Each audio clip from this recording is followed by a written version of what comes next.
গত 15 বছর স্পষ্ট না করে সরকার পার পেয়েছে, কিন্তু এখন সরকার পার পাবে না। 15 বছরে কোনো মানুষ নেই প্রশাসনের সঙ্গে, একটা মানুষকেও মানুষের মতো আচরণ করতে দেখা যাচ্ছে না স্টিল এখন পর্যন্ত। যে যে এনার্জি রেগুলেটরি কমিশন বিআরসির বিরুদ্ধে ক্যাব তার বিরুদ্ধে অনাস্থা এনেছে, অনাস্থা এনে গণশুনানি এবং সমস্ত কার্যক্রম থেকে বিরত আছে, সেই চেয়ারম্যানকে সরকার পদত্যাগ করতে বলেছে, হয়রাজ মন্ত্রণালয় তাকে প্রোটেকশন দিচ্ছে, এই অভিযোগ উঠেছে। আমরা আশা করছি যে 2-1 দিনের মধ্যেই মন্ত্রণালয়ের সাথে কথা উঠবে যে এই দরখাস্ত প্রসেস না করে, রাষ্ট্রপতির কাছে না পাঠিয়ে, তার বিরুদ্ধে বিচার বিভাগীয় তদন্তের ব্যবস্থা না করে আইন অনুযায়ী তাকে প্রোটেকশন দেওয়া কার স্বার্থে? সেটা কি জনগণের স্বার্থে?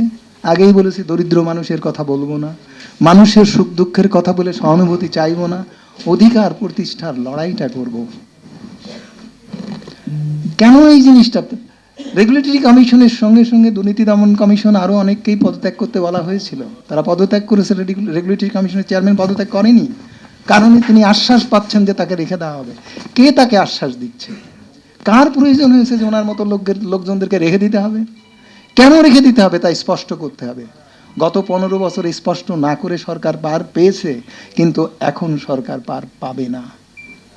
মানুষের কর্তৃত্বটা একদিন না একদিন প্রতিষ্ঠিত হবে। মানুষ যখন মরণের নামক চ্যালেঞ্জের সম্মুখীন হয়, জ্বালানি সংকটের নামক জ্বালানি বুভুক্ষার মতো অবস্থার শিকার হচ্ছে, তখন মানুষের কর্তৃত্ব প্রতিষ্ঠিত না হওয়ার কোনো বিকল্প নেই। সেখানে রাজনীতিবিদরা ব্যর্থ হতে পারে। তাদের কথায় আমি মধ্যবিত্ত গোছের শব্দ বছরের পর বছর শুনে এসেছি। আমি বলেছি যে আমি শিক্ষাবিদ, যে কথা আমি বলি সে কথা আপনারা বলেন, আপনারা যে কথা বলেন সে কথা আমি বলি। এই পরিবর্তন যেখানে হয়ে গেছে, সেখানে সমাজের এই পরিবর্তনগুলোর পরিবর্তন অত সোজা নয়। আপনার কাজটা আপনাকে করতে হবে, আমাকে দিয়ে হবে না।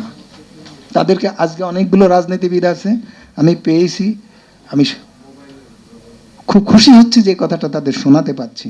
দ্বিতীয়ত প্রশ্ন হচ্ছে তেল গ্যাস রক্ষা কমিটির। আজকে বাপাকে অভিনন্দন জানাই, ধন্যবাদ জানাই যে তেল গ্যাস রক্ষা কমিটির সাবেক এবং বর্তমান নেতাদের আটি বেঁধে এখানে নিয়ে আসছে। শহীদুল্লাহ সাহেব বলেছিলেন যে শামসুল আলম আপনার কাজটা হবে এদেরকে এরা এক একটা বাঁশ কঞ্চি, এদেরকে আপনি ছুতো হয়ে দড়ি দিয়ে বেঁধে রাখবেন। পাশে বসে প্রিন্স বললেন যে আপনি কিন্তু ব্যর্থ হয়েছেন। আমি ব্যর্থ হয়েছি। কেন ব্যর্থ হলাম? তাদেরকে নিয়ে একবার বসতে চাই।